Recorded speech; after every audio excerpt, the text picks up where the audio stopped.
Jésus dit, demandez et il vous sera donné. Cherchez et vous trouverez, frappez et il vous sera ouvert. Matthieu 7,7. Pour l'athée que j'étais, Dieu était un délire de l'imagination, un conte pour adultes, l'opium du peuple, selon la formule du philosophe Marx. Je rencontrais autour de moi beaucoup de souffrances, de violence et d'injustice. Cela m'atteignait tout en cherchant à m'en protéger. J'y participais sans même m'en apercevoir. Face à cette réalité, je me construisais une sorte de carapace vers 15-16 ans. J'ai commencé à découvrir l'alcool, la drogue. Je croyais trouver dans ces choses-là un refuge où je me sentais bien. Je développais en parallèle une certaine haine. Extérieurement, je présentais la façade d'un jeune homme joyeux, réussissant dans ses études, ne manquant de rien en apparence, alors qu'en vérité j'étais moralement pauvre, aveugle et misérable. Je fuyais la souffrance qui était en moi par des plaisirs éphémères qui, au final, ne résolvaient rien, mais qui détérioraient ma réalité quotidienne en me remplissant de vices destructeurs.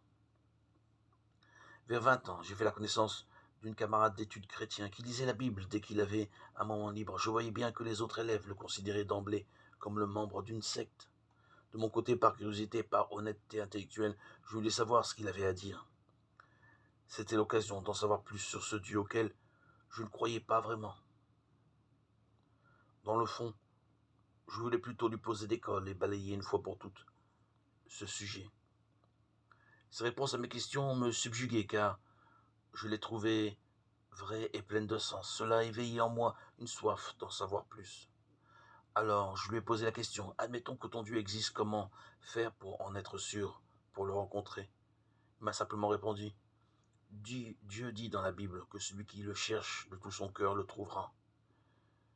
Dieu a débuté un profond travail en moi et j'ai commencé à expérimenter la vérité de sa parole, la Bible.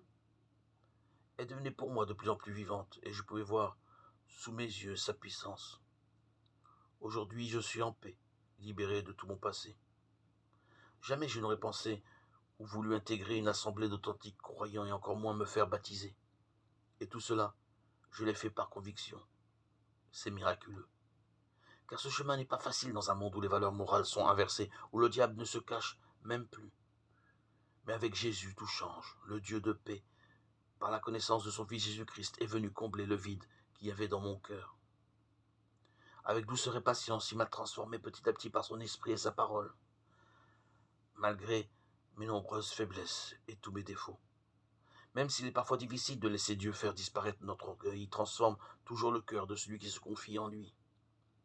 N'attendez pas pour prendre position devant Dieu et recevoir dans votre vie ce don de Dieu qui est le salut de l'homme et de son âme. Il offre à tous ceux qui croient en son Fils, Jésus-Christ. Témoignage de Thomas. Jésus dit, prenez mon joug sur vous et apprenez de moi, car je suis débonnaire et humble de cœur. Et vous trouverez le repos de vos âmes. Matthieu 11, 29.